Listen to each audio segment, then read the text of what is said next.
Benvenuti, siamo il gruppo Intered dell'Università Uninettuno, siamo della Facoltà di Scienze della Comunicazione e diamo subito il benvenuto al nostro ospite, il professor Riccardo Longo, docente di scienze con esperienza in diversi licei e scuole secondarie di Roma.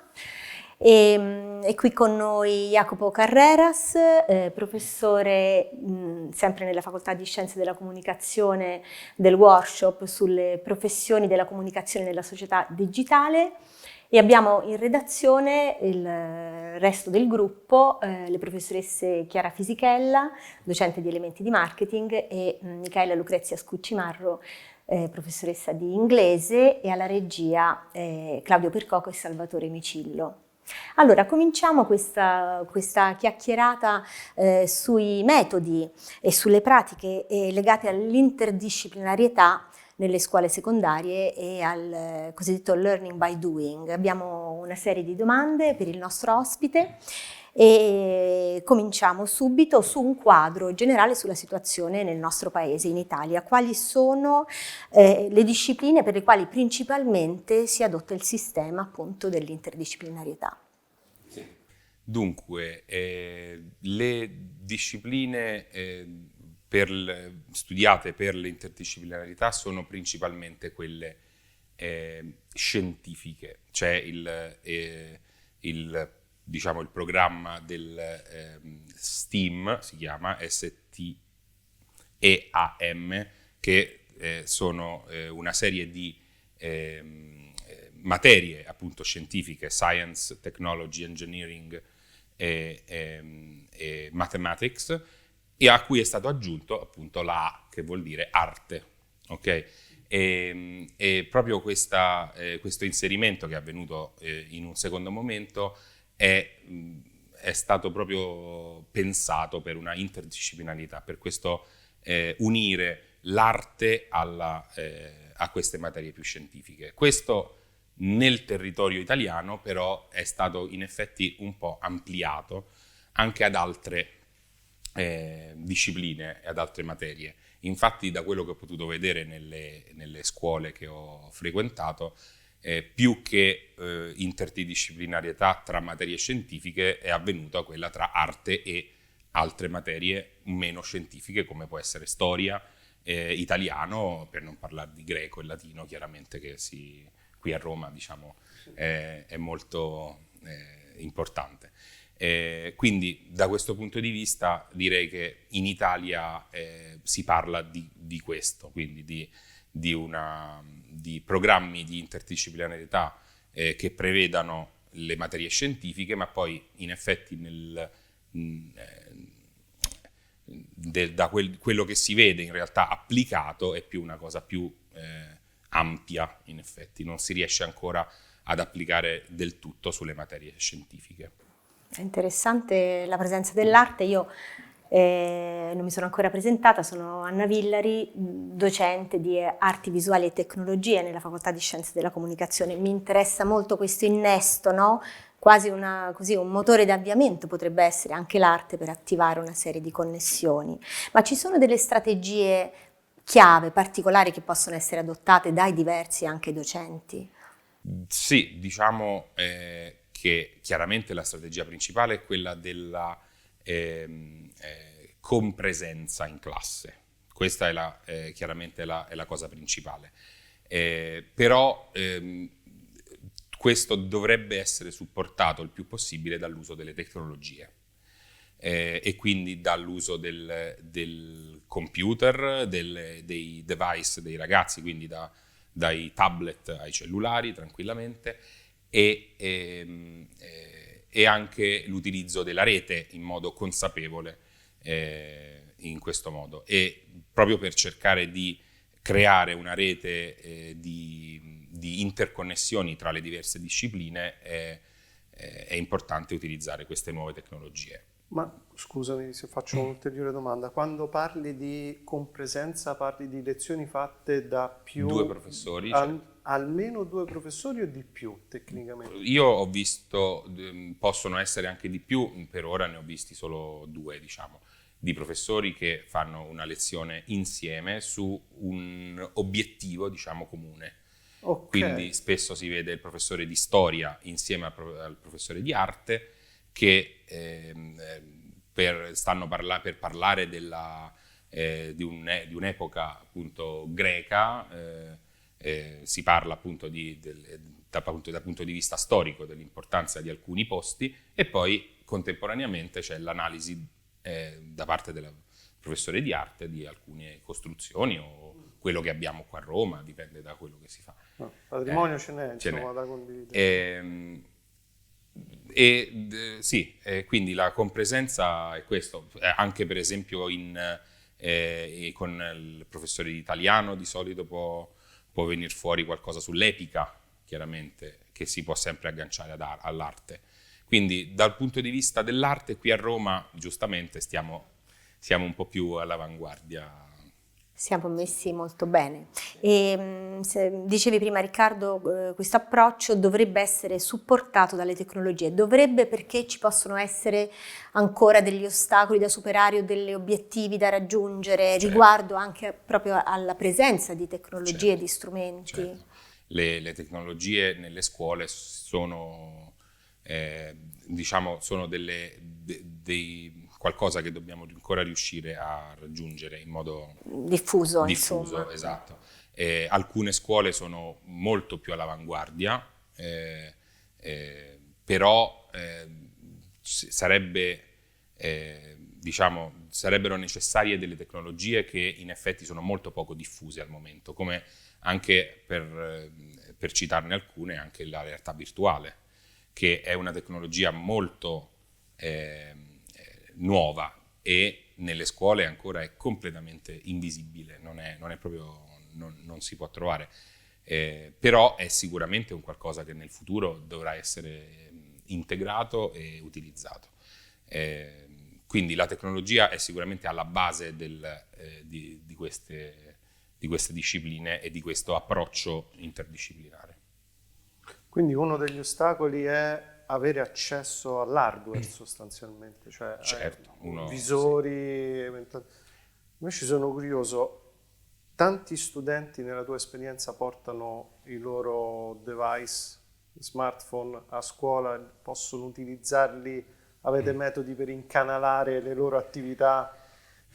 Chiaramente è molto difficile, chiaramente nell'ambito della lezione è difficile invogliare i ragazzi a non perdersi nell'uso del cellulare in modo non appropriato, ma appena gli si fa vedere che il cellulare è utile anche per trovare delle informazioni e anche gli si insegna a cercare delle informazioni in modo utile, in modo diciamo intelligente, ecco appunto, subito riescono, insomma, capiscono che c'è qualcosa di... Velocemente. Sì, loro in modo molto veloce ci arrivano, ma capiscono che possono utilizzare questo loro strumento che hanno in mano anche per altre cose che sono meno futili di quello che fanno normalmente e quotidianamente, anche durante le lezioni, certo, questo...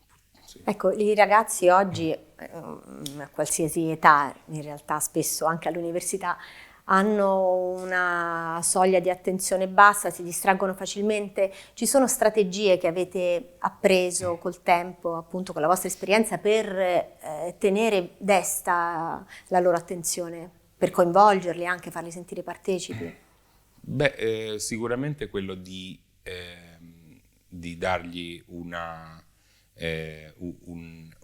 hook, diciamo, un aggancio sulla vita reale, sulla vita di tutti i giorni. Quello davvero li cattura.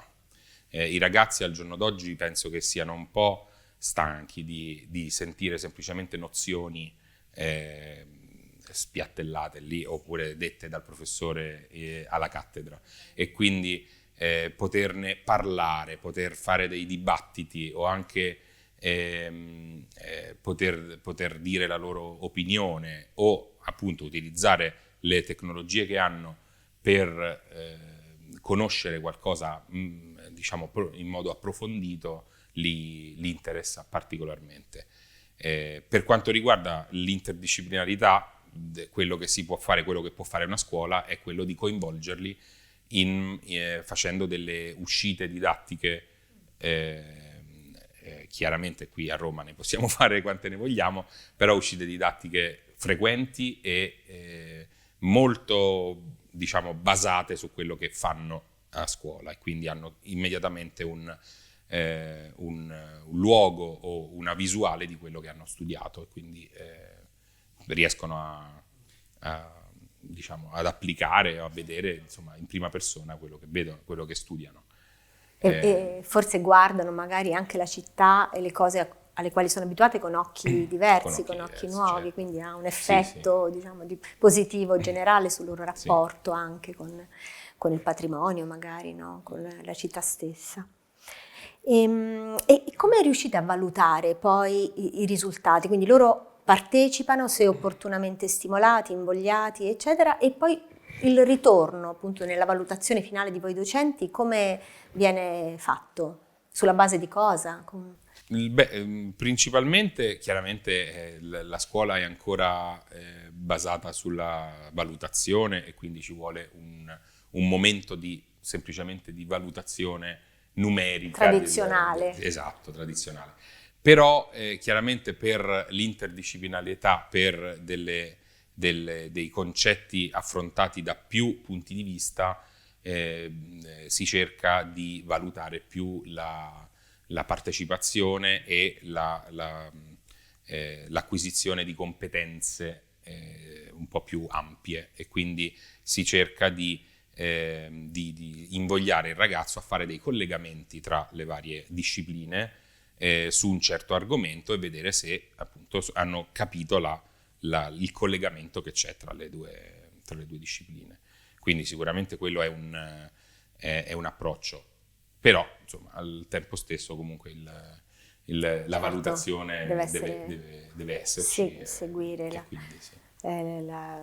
Diciamo le regole, Sì. Però voi e tu magari in particolare, al di là poi della valutazione numerica, in questi anni credo di pratica sull'interdisciplinarità, sul learning by doing, avete e hai anche rilevato dei miglioramenti, per esempio nella capacità di discutere, di esporsi, di partecipare, di interessarsi, quindi diciamo valutazioni più sottili, forse al di là del numero, le fate, ne parlate magari fra docenti, fanno parte della vostra... Sì, devo dire sì, ho notato, chiaramente siamo ancora alle prime fasi, diciamo, di questo cambio di questi approcci, diciamo, quindi di prove ne abbiamo fatte un po' poche, però decisamente si notano dei miglioramenti sul ragionamento e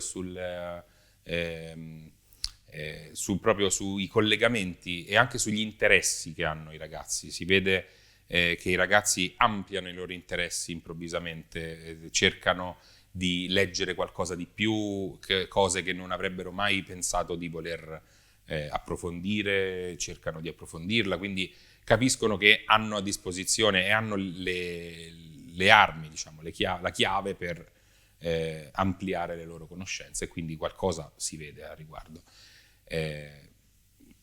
Diciamo, questo è quello che ho notato. Dal punto di vista più pratico ancora è un po' presto, bisogna far passare qualche anno per analizzare meglio la situazione. I risultati. Sì. E le famiglie, come coinvolgete, se vanno coinvolte le famiglie, se si fanno coinvolgere, qual è il ruolo delle famiglie in questo percorso, che è un processo, quindi ancora in fieri? Sì, esatto. Ancora le famiglie non sono coinvolte attivamente in questo studio, in questi approcci multidisciplinari, quindi per ora le famiglie hanno diciamo un ruolo che si limita a quello di casa e quindi non vengono ancora coinvolte in queste fasi. Non vengono chiamate a scuola, è molto raro, ci deve essere davvero un genitore che ha una esperienza particolare, che vuole diffondere agli altri ragazzi, allora si possono organizzare delle conferenze in aula magna, è successo. Però appunto è un caso particolare di un genitore che ha qualche interesse particolare. Ma generalmente no, le famiglie non fanno parte ancora Ma questa è una questione, scusa se ti interrompo, sono curioso, è una questione che riguarda il fatto che non c'è un piano, diciamo, strategico nell'inclusione della famiglia, è una questione culturale perché magari le famiglie stesse non sono preparate da questo punto di vista. Vedi forse la possibilità di inaugurare un percorso comune scuola-famiglia e quindi eventuale elaborazione di strategie? Dov'è che vedi più il problema? Allora, il problema sicuramente è una media di questi, chiaramente. Le famiglie in effetti sono abituate a non entrare molto nelle questioni di scuola dei ragazzi. Quindi già da questo punto di vista spesso il genitore ci parla solo nei momenti dei colloqui con i professori e in caso qualche volta ci ringrazia per il lavoro molto stimolante che facciamo, ma non hanno nessuna spinta nell'entrare nelle questioni, anche perché forse appunto questa è una questione forse del modo di fare, insomma, anche dei giovani che tendono a distaccarsi un po' dalla famiglia a quest'età, cioè l'età del liceo. E quindi è un po' difficile probabilmente da parte loro entrare in queste questioni. Però potrebbe essere in effetti molto interessante, perché sicuramente ci sono genitori che possono dare un contributo di nozioni che non hanno alcuni professori o che possono aggiungere qualcosa di interessante. Quindi perché no? Sicuramente in futuro anche imparare a coinvolgere la famiglia in alcune questioni scolastiche o extrascolastiche può essere un modo anche di cambiare un po' come è vista la famiglia. L'equilibrio. Sì. Quindi rapporti tra scuola, docenti e famiglie e rapporti ovviamente docenti-studenti, e invece per quanto riguarda i rapporti tra docenti delle diverse facoltà, come vi interfacciate, come immaginate le strategie da portare avanti insieme? Siete formati in questo? Si organizzano dei workshop o c'è anche un grande margine poi di iniziativa delle singole scuole, dei singoli docenti? Diciamo che è tutto, diciamo sì, nel senso che a partire dall'organizzazione più statale ci sono dei workshop, ci sono dei corsi di perfezionamento e aggiornamento e di formazione dei docenti proprio su questi argomenti. E quindi in effetti i docenti, soprattutto i docenti giovani che stanno entrando adesso nel mondo dell'insegnamento, sono portati a seguire questi corsi. E quindi sì, da questo punto di vista ci sono. Tra docenti in una scuola chiaramente ci sono delle riunioni, soprattutto all'inizio dell'anno, in cui semplicemente si mette su carta, diciamo, quello che si intende fare durante l'anno, e quindi tutti i programmi di interdisciplinarietà vengono decisi più o meno a inizio anno, anche con quasi tutte le uscite didattiche che si faranno. Quindi è un qualcosa in effetti che si decide molto presto nell'anno, e poi durante l'anno c'è comunque un margine di cambiamento, di modifiche dei programmi, chiaramente, che può avvenire. Però è un qualcosa che in effetti viene deciso dal collegio dei docenti principalmente all'inizio dell'anno, e quindi noi docenti decidiamo anche un tema, per esempio, da sviluppare in tutte le materie possibili, anche temi molto ampi come può essere il linguaggio, la scrittura, la parola, la lettera, e tutte le discipline possono cercare di coinvolgere quell'argomento e quindi in effetti inserirlo nelle loro lezioni per appunto incrociarsi con altre con discipline. le altre discipline. Parlavi di workshop organizzati a livello ministeriale. Sì. E ecco, a livello ministeriale, quindi di impegno anche pubblico del Paese, dello Stato, ci sono finanziamenti dedicati, fondi dedicati? È un ambito che può essere forse ulteriormente sostenuto, secondo te, a livello pubblico? Dovrebbe essere decisamente più sostenuto, anche se ultimamente è qualche anno che con la nuova riforma, il PNRR, per la riforma dell'insegnamento sono stati stanziati molti soldi, diciamo dei fondi decisamente più di quelli che erano prima, che dovrebbero essere dedicati, dovrebbero essere utilizzati dalle scuole proprio per mettersi al passo e quindi migliorare le infrastrutture e diciamo principalmente la questione della tecnologia principalmente. Purtroppo delle varie scuole che ho visto solo alcune hanno avuto la possibilità di utilizzare questi fondi in modo proficuo e in queste scuole si vede decisamente un cambio di passo, un utilizzo della tecnologia molto più intelligente, più smart, diciamo, e quindi molto più ampio, e quindi si vede una tecnologia utilizzata in classe molto più frequentemente che in altri istituti dove invece i problemi, diciamo, di infrastruttura sono più gravi o più impellenti, e quindi diciamo questo utilizzo dei fondi per la tecnologia va un po' più a rilento. Ma i ragazzi e le ragazze lo richiedono questo approccio interdisciplinare? Sono fan di queste cose? Assolutamente sì. Quindi c'è una domanda sostanzialmente. C'è una domanda, lo chiedono a gran voce. Un cambio di approccio dell'insegnamento è qualcosa che viene richiesto da qualche anno, e nell'ultimo anno tantissimo. Le ultime diciamo scioperi che ci sono stati dei ragazzi sono proprio improntati anche sul cambio dell'impronta dell'insegnamento. Non vogliono cambiare, non vogliono più essere dei numeri i ragazzi, si parla ormai di questo, no? Il ragazzo è visto come un numero, il voto, e quindi loro vedono fuori dall'Italia, vedono l'Europa e vedono che in Europa il voto sta scomparendo, stanno cominciando ad utilizzare delle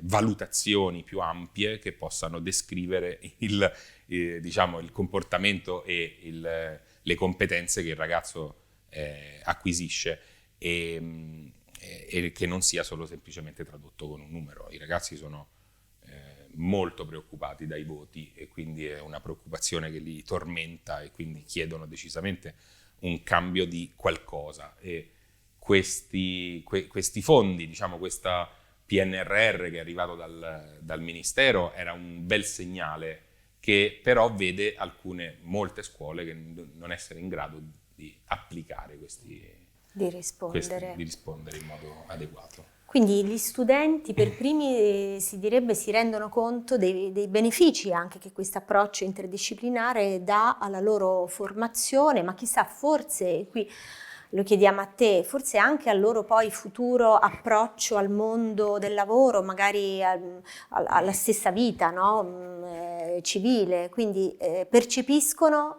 sentono che questo tipo di metodo fa bene alla loro formazione e alla loro anche capacità di stare evidentemente nel mondo. Tu pensi che sia nella tua esperienza i risultati, insomma, positivi li hai riscontrati? Sì, perché i ragazzi si rendono conto, vedono il mondo come va ormai al giorno d'oggi, e si rendono conto che il mondo è talmente ampio che è interdisciplinare il mondo, cioè di suo.